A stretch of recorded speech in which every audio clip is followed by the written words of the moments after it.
ఒక ముఖ్యమైనటువంటి రోజు. దేనికి? మొట్టమొదటి మహిళా ఉపాధ్యాయుని ఎవరు? ఆవిడ సావిత్రిబాయి పూలే.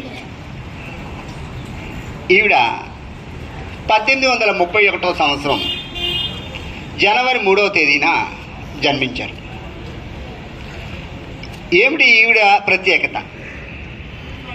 ఈవిడ తన వివాహం అయ్యేంత వరకు కూడా ఏమీ చదువుకోలే.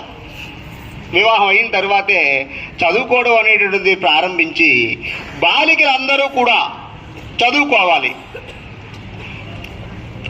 అంటే లింగ వివక్షత లేకుండా ఉండాలి, సమాజంలో అందరూ కూడా ఒకటే, తద్వారా సమాజం అభివృద్ధి చెందుతుందని బాలికల విద్యని ప్రోత్సహించి బాలికలందరూ కూడా చదువుకోవాలని ఒక పాఠశాలని ఆవిడ ప్రారంభించారు 1848లో.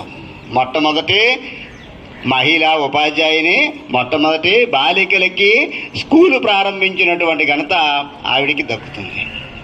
ఈవిడ భర్త జ్యోతిరావు పూలే. ఈయన వెనుకబడిన తరగతుల వర్గానికి చెందినవారు.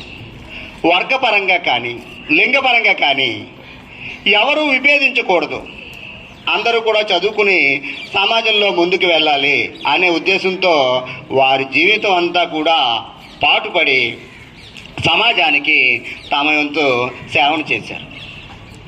విద్యారంగంలోనే కాకుండా అంటరానితనాన్ని నిర్మూలించడం, హరిజనోద్ధరణ, దీనోద్ధరణ అనేటటువంటి కార్యక్రమాల్లో కూడా చాలా ఎక్కువగా సమాజానికి కృషి చేశారు.